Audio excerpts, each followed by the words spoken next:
Greetings! Welcome to the Sunday morning announcements with the Rita Announcer Voice Avatar. If you're with us on Facebook or YouTube, please subscribe to get notifications when we have new videos. If you're with us on Zoom, say hi in the chat. We'd love to say hello back. If you're with us in person, hello everybody! And if this is your first visit, please sign the guest book either in the lobby or online at oakcliffuu.org/guest. Today, our Social Justice Ministry Chair, Mavis Belisle, brings us an excerpt from Dr. Martin Luther King Jr.'s Riverside Church speech. We hope you can stay with us after the service for Talkback, where we join in a circle and discuss the service and related topics. See the Zoom chat at the end of the service for the meeting information. Adult Religious Exploration with Sarah Rickey continues today and next Sunday at 11:15 a.m. with a review of 2023. Join on Zoom.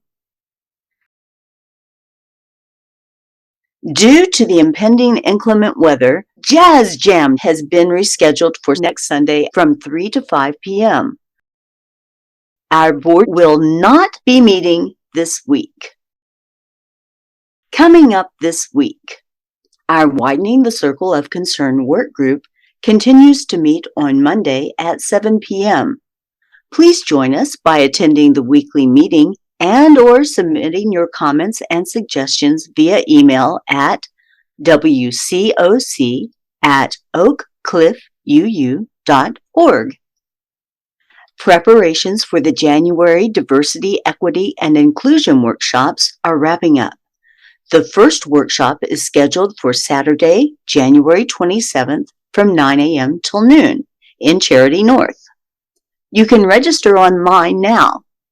Please sign up early so we can prepare the appropriate number of study binders, ensure that we have adequate refreshments, and make any needed accessibility arrangements. Doors open at 8:30 a.m. for coffee and mingling. The Social Justice Ministry Reading Group will not be meeting this Thursday, but returns on January 25th, my birthday, with the new book, Black Pioneers in a White Denomination, which Sherri referenced in a recent Widening moment. And important news. Due to the impending inclement weather, the MLK Day Parade has been rescheduled for Saturday, January 20th at 9 a.m. We'll have more details this Thursday. We hope this means that folks who weren't free on Monday will be able to join us on Saturday the 20th. We still have a car lined up and our banners are ready to go. There's a sign-up sheet in the lobby, or see Kathy or email wag@oakcliffuu.org. Keep watching your eBlast newsletter for more information on all of this and more. If you aren't receiving the eBlast, sign up at oakcliffuu.org/enews. It's that easy. But wait, there's more! We have a member birthday to celebrate this week. Happy birthday to Bobby Blanche. That's it for now. I hope you all have a great week. Welcome to the Unitarian Universalist Church of Oak Cliff. Let us begin our sacred work with the words of Reverend Maureen Killoran. In hard times, let us look first to the response of love. In the midst of challenge, may our chalice flame bear witness to the inherent worth and dignity of every human being. In the midst of uncertainty, may our chalice be a beacon of encouragement that our values may guide our choices. Let us look first to the response of love.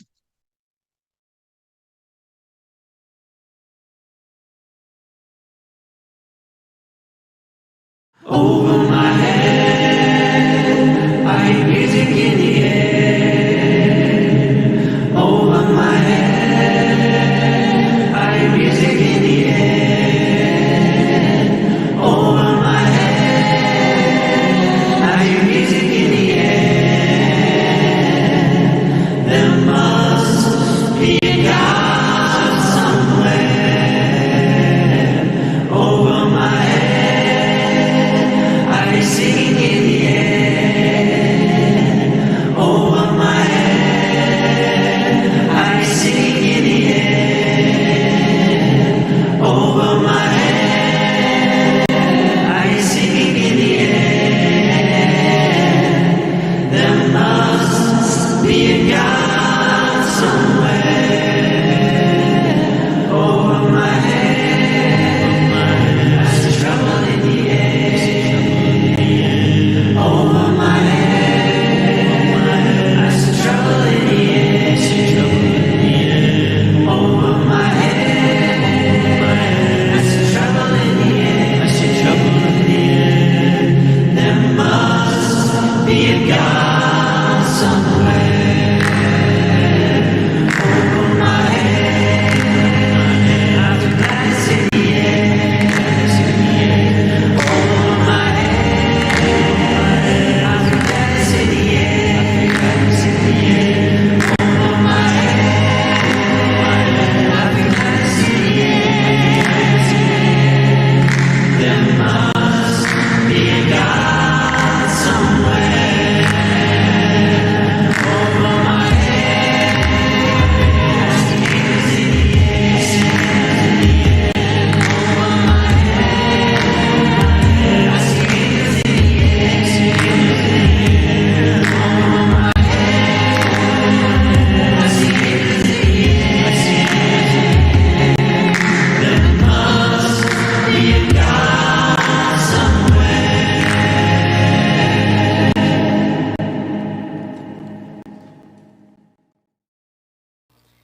In our community, we take time each week to share what's in our hearts and on our minds. If your heart's heavy today, know that you don't have to carry that heartache alone. Together, we can offer comfort. Please share your sorrows publicly by posting them in the Zoom chat or send them to our Facebook Messenger or speak them aloud.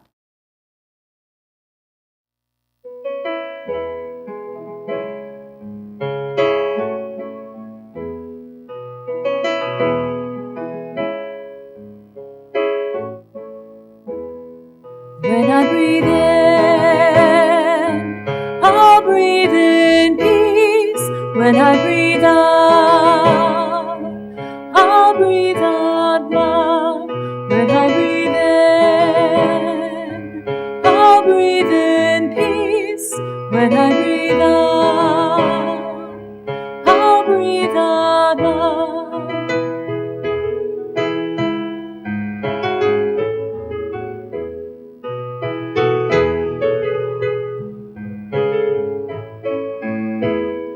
When I breathe in, I'll breathe in peace.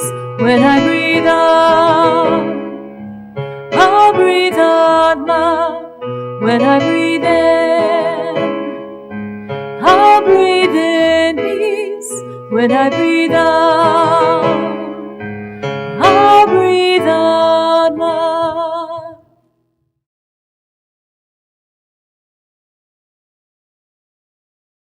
We also share our joys with one another, knowing that joy calls unto joy, amplified. Together, our voices can rise in a chorus of celebration. Please share your joys publicly by posting them to the Zoom chat or send them to our Facebook Messenger or speak them aloud. Welcome to the UU Church of Oak Cliff. Here, we seek to build a community where what you believe is less important than how your beliefs guide and inform your participation in the world. Ours is a community that strives to value the inherent worth and dignity of every human being. I don't see any visitors in the house, but I don't know who's online. So, to our returning visitors, we're so happy that you've joined us again.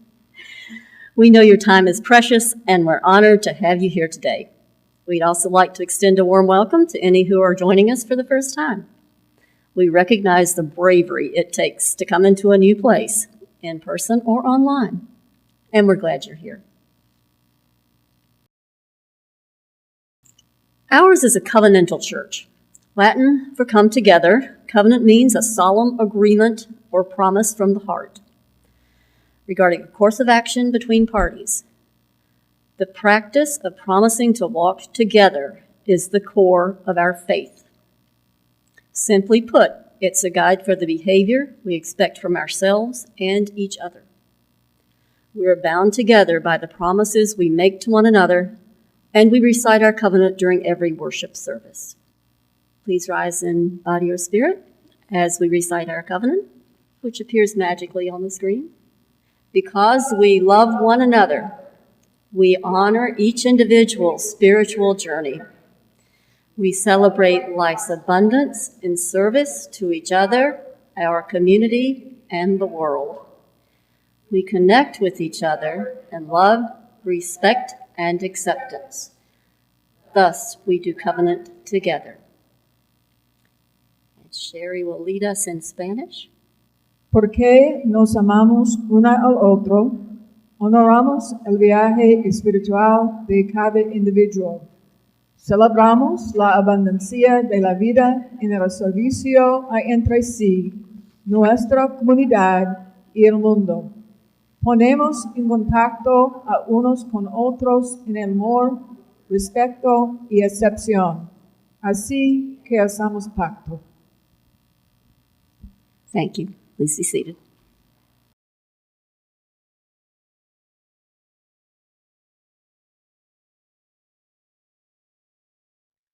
Martin Luther King gave this address at the Riverside Church in New York City. It was on Tuesday, April 4, 1967. Declaration of Independence from the War in Vietnam. I come to this magnificent house of worship tonight because my conscience leaves me no other choice. I join you in this meeting because I am in deepest disagreement with the aims and work of the organization which has brought us together, clergy and laymen concerned about Vietnam. The recent statement of your executive committee are the sentiments of my own heart, and I found myself in full accord when I read its opening lines. A time comes when silence is betrayal. That time has come for us in relation to Vietnam. The truth of these words is beyond a doubt, but the mission to which they call us is the most difficult one. Even when pressed by the demands of inner truth, men do not easily assume the task of opposing their government's policy, especially in times of war. Nor does the human spirit move without great difficulty against all the apathy of conformist thought within one's own bosom and in the surrounding world. Moreover, when the issues at hand seem as perplexing as they often do in the case of this dreadful conflict, we are always on the verge of being mesmerized by uncertainty. But we must move on. Some of us have already begun to break the silence of the night. We have found that the calling to speak is often a vocation of agony. But we must speak. We must speak with all the humility that is appropriate to our limited vision. But we must speak. And we must rejoice as well, for surely this is the first time in our nation's history that a significant number of its religious leaders have chosen to move beyond the prophesying of smooth patriotism to the higher grounds of a firm dissent based upon the mandates of conscience and the readings of history. Perhaps a new spirit is rising among us. If it is, let us trace its movements well. and pray that our own inner being may be sensitive to its guidance, for we are deeply in need of a new way beyond the darkness that seems so close around us. Over the past 2 years, I have moved to break the betrayal of my own silences and to speak from the burnings of my own heart, as I have called for radical departures from the destruction of Vietnam. Many persons have questioned me about the wisdom of my path. At the heart of their concerns, this query has often loomed large and loud. Why are you speaking about the war, Dr. King? Why are you joining the voices of dissent? Peace and civil rights don't mix, they say. Aren't you hurting the cause of your people? They ask. And when I hear them, though I often understand the source of their concern, I am nevertheless greatly saddened, for such questions mean that the inquirers have not really known me, my commitment, or my calling. Indeed, their questions suggest that they do not know the world in which they live. In the light of such tragic misunderstanding, I deem it of single importance to try to state clearly why I believe that the path from Dexter Avenue Baptist Church, the church in Montgomery, Alabama, where I began my pastorage, leads clearly to this sanctuary tonight. I come to make a passionate plea for my beloved nation. This speech is not addressed to Hanoi or the National Liberation Chant. It is not addressed to China or to Russia, nor is it an attempt to overlook the ambiguity of the total situation and the need for collective solution to the tragedy of Vietnam. The immediately following words talk specifically about Vietnam, and I'm going to move on to the main point of his address. Meanwhile, we in the churches and synagogues have a continuing task while we urge our government to disengage itself from a disgraceful commitment. We must be prepared to match actions with words by seeking out every creative means of protest possible. As we counsel young men concerning military service, we must clarify for them our nation's role in Vietnam and challenge them with the alternative of conscientious objection. Every man of humane convictions must decide on the protest that best suits his convictions. But we must all protest. There is something seductively tempting about stopping there and sending us all off on what some circles has become a popular crusade against the war in Vietnam.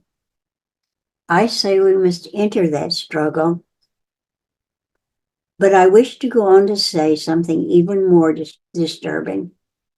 The war in Vietnam is but a symptom of a far deeper malady within the American spirit.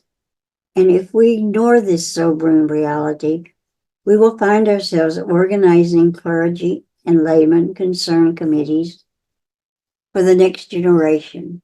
We will be marching and attending rallies without end unless there is a significant and profound change in American life and policy. In 1957, a sensitive American official overseas said it seemed to him that our nation was on the wrong side of the world revolution. During the past 10 years, we have seen emerge a pattern of suppression, which has now justified the presence of U.S. military advisors in Venezuela. The need to maintain social stability for our investment accounts for the counter-revolutionary action of American forces in Guatemala. It tells why American helicopters are being used against guerrillas in Colombia and why American napalm and Green Beret forces have already been active against rebels in Peru. With such activity in mind, the words of John F. Kennedy come back to us, to haunt us. 5 years ago, he said, "Those who make peaceful revolution impossible will make violent revolution inevitable." Increasingly, by choice or accident, this is the role our nation has taken. By refusing to give up the privileges and pleasures that come from immense profits overseas investment. I am convinced that if we are to get on the right side of the world revolution, we as a nation must undergo a radical revolution of values. When machines and computers, profit and property rights are considered more important than the people, the giant triplets of racism, materialism, and militarism are incapable of being conquered. A true revolution of values will soon cause us to question the fairness and justice of many of our past and present policies.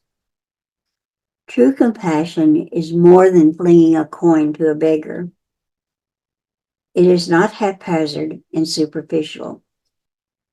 It comes to see that the edifice which produces beggars needs restructuring.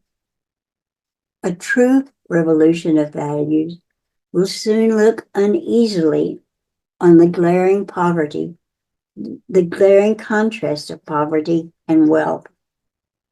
With righteous indignations, it will look across the seas and see individual capitalists of the West investing huge sums of money in Asia, Africa, and South America, only to take the profits out with no concern for the social betterment of these countries and say, "This is not just."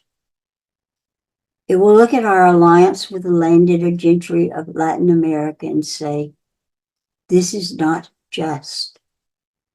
The Western arrogance of feeling that it has everything to teach others and nothing to learn from them is not just. This way of settling differences is not just.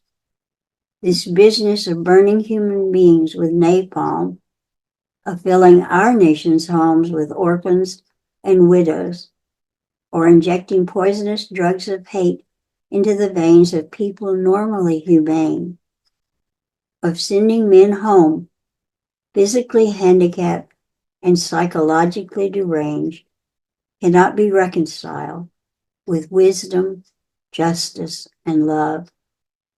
A nation that continues year after year to spend more money on military defense than on programs of social uplift is approaching spiritual death. America, the richest and most powerful nation in the world, can well lead the way in this revolution of values. There is nothing except a tragic death wish to prevent us from reordering our priorities so that the pursuit of peace will take precedence over the pursuit of war. There is nothing to keep us from molding a recalcitrant status quo until we have fashioned it into a brotherhood.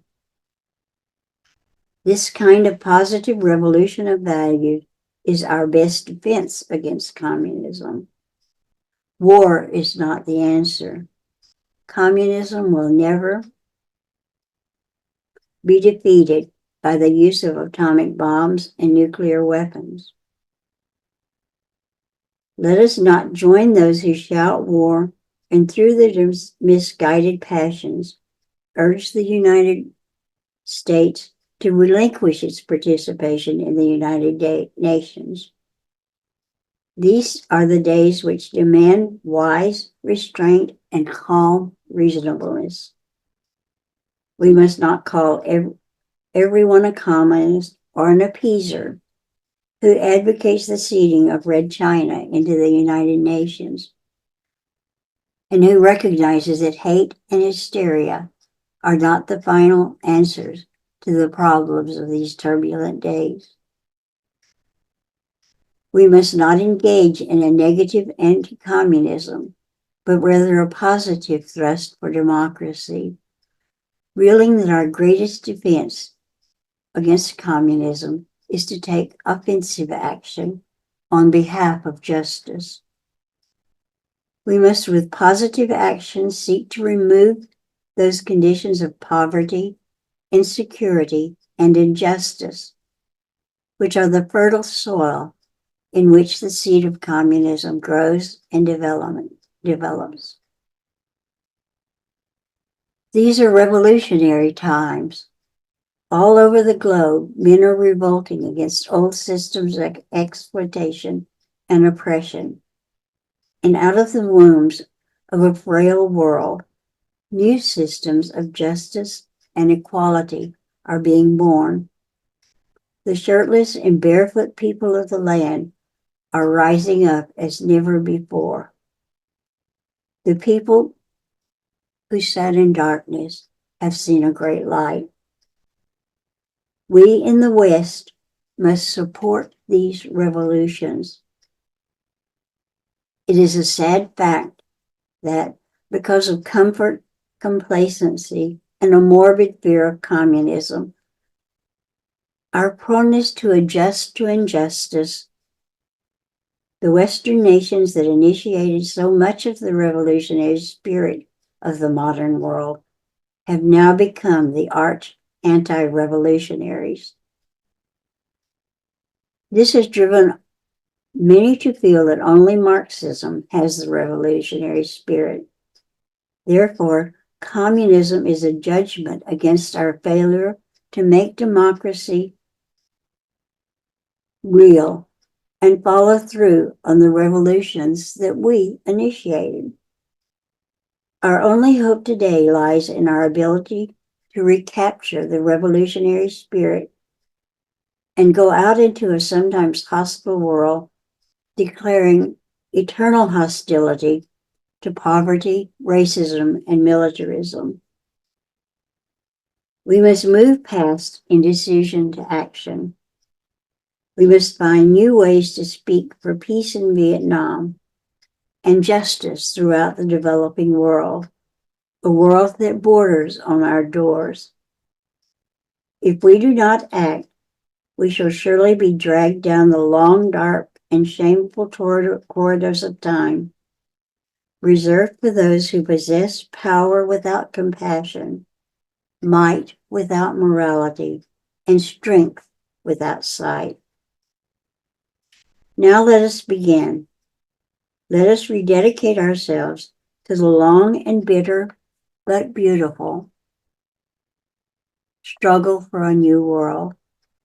This is the calling of the sons of God, and our brothers wait eagerly for our response. Shall we say the odds are too great? Shall we tell them the struggle is too hard? Will our message be that the forces of American life militate against their arrival as full men, and we send our deepest regrets? Or will there be another message of longing, of hope, of solidarity with their yearnings, of commitment to their cause, whatever the cost? The choice is ours, and though we might prefer it otherwise, we must choose in the crucial moment of human history.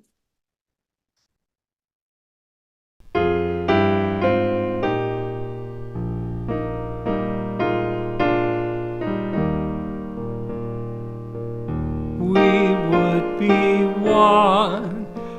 as now we join in singing our hymn of love to pledge ourselves anew to that high cause of greater understanding of who we are and what in us is true. We would be one in living for each other, to show to all a new community. We would be one in building for tomorrow, a nobler world than we have known today. We would be one in searching for that meaning which binds our hearts and points us on our way. As one we pledge ourselves to greater service, with love and justice strive to make us free.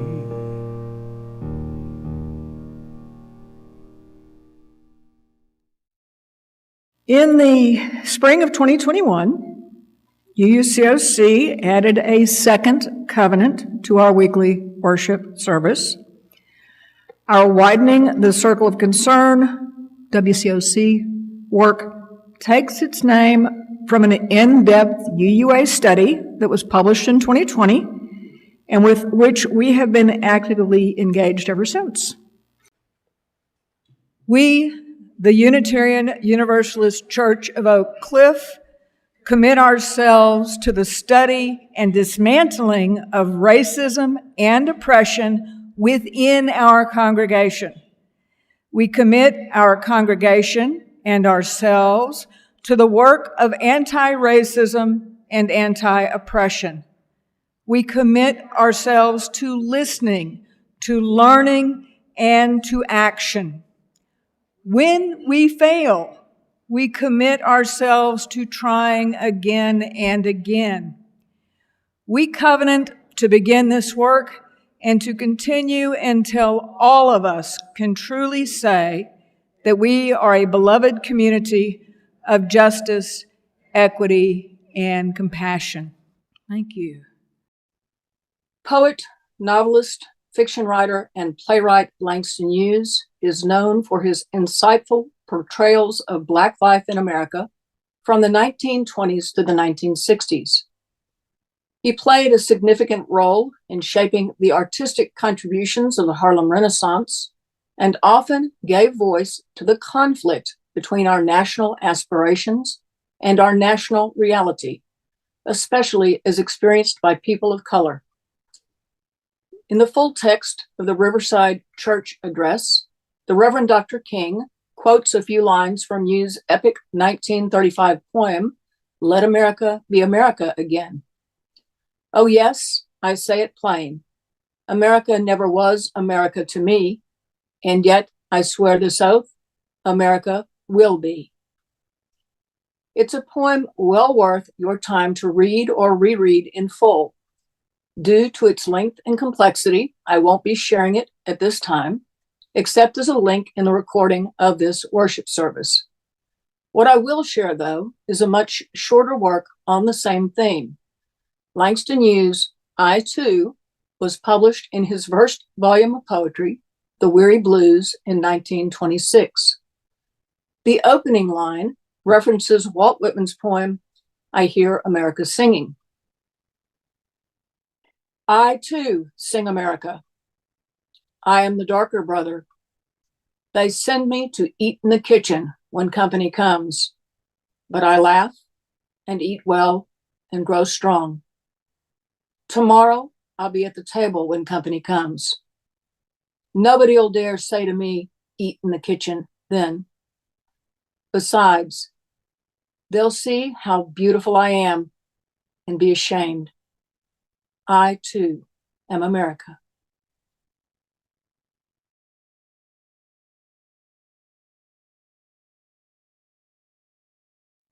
The light of our chalice would soon flicker and die without the oil that nourishes its flame. And just as the flame cannot burn without oil, this religious community cannot survive or thrive without the financial as well as personal support of its members and friends, the oil that keeps the flame of our liberal religious faith alive. You can text your donation at 214-225-5996. For more options, see oakcliffuu.org/donate.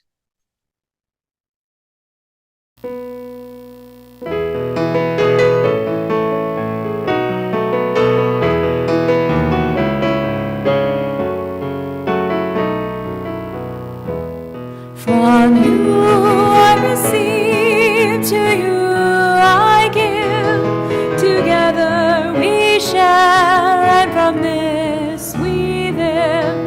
De Dio recibo, a ti te doy, así compartimos y vivimos hoy.